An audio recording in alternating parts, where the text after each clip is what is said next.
Hi guys, Danielle back, Danielle's Homemade Products. Sorry, I'm going to tip you up a little bit, tipped you a little further than I had intended to.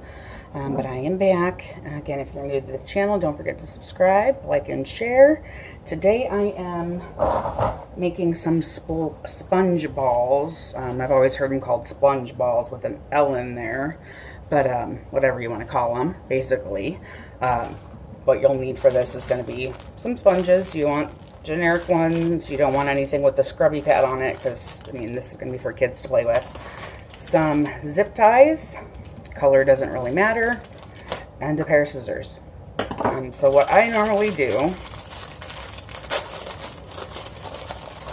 is I open a package of sponges and I cut them this way, and you can cut them in either 3 or 4 pieces, whichever you care for. I tend to do it in 3 pieces because, frankly, I don't want to have to cut all the sponges 800 million times. It feels like 800 million times by the time you're done with the first couple of them. So really, it's up to you. If you cut them in 4, the little strips will be a little bit smaller, but it really doesn't make a difference. They'll just look a little fuller. So I'm going to go ahead and cut these other 2 sponges.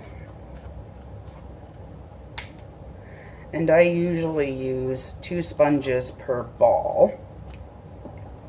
And like I said, mine are not perfectly even. If you want to be precise, you certainly can. Me personally, I just want to get it done because usually when I'm doing something like this, the kids are waiting to play with them. So I'm going to make these today because I'll have some of my younger cousins here next week, and we're going to play with them. So you'll see these guys, you'll see a couple of my younger cousins and Sky playing with them later on in the week. Well, or next week, I guess I should say, because I usually upload about a week behind. But you'll see it in an upcoming video, bottom line. Now, what I normally do is I like to, make different colors. You can do them all the same color if you want. It really doesn't matter. But I like to put about 6 pieces together. And I just stack them however way you want to.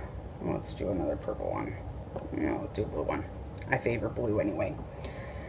You take your zip tie, and I am horrible at paying attention to which side should go up, so I don't know that it really matters because I usually just put them in however I put them in, and then just get it closed as tightly as you can.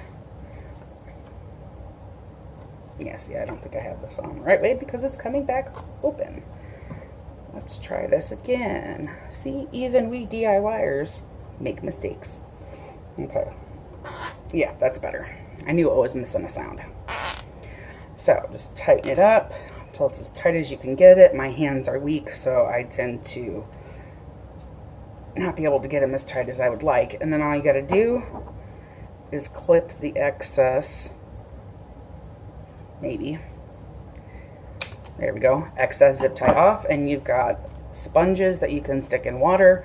I think we're going to use them in water, and I think I'm planning on using them in paint as well. So I'm going to finish making up the rest of these, and then I'll come back and show you. Like I said, I usually get 2 sponges per package. So I've got 1, 2, 3, 4, 5 other packages here, so I should get roughly, so let's see, 2, 4, 6, 8, 10, 11, 12, I have about 12 of them. So I'll come back when I'm all finished. Second one, and I realized I didn't quite get my zip tie in the center, but that's usually okay. If you maneuver the sponges a little bit, you can kind of even it out a little bit more. And I don't think I've ever had them come out of the zip tie because you've got that baby pretty snug.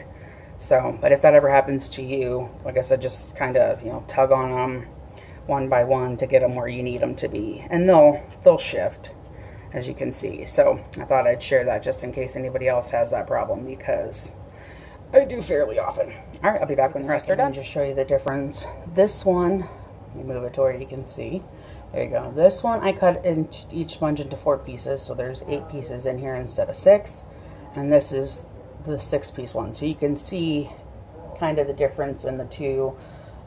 This one with the 4 pieces each sponge just looks a little bit fuller. It has more pieces in it. It's going to hold the same amount of water and or paint, so it really, in the end, it doesn't really make too much of a difference, but just aesthetically, there's just a little bit of difference looks-wise. So there's that for you. Again, I'm still working on them. I've got 4 done. I got 8 more to go. I'm done with all 12 of them.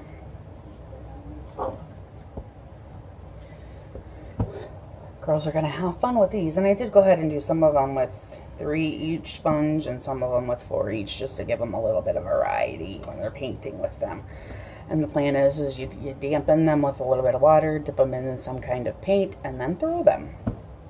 So yes, you're going to see some messy time coming up. And I don't think any of the kids will complain. But alright, their sponge balls, whatever the heck you want to call them, are done. Now I gotta hide them so Sky doesn't try to play with them before next week.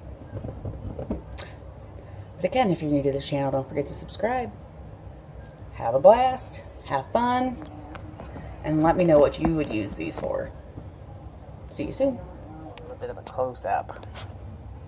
You can see the sponge balls a little bit better that way.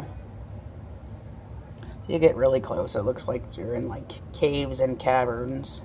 My weird and twisted sense of humor. Thought I'd give you a little bit of a close-up, a little easier to see. There you go. Sponge balls are ready.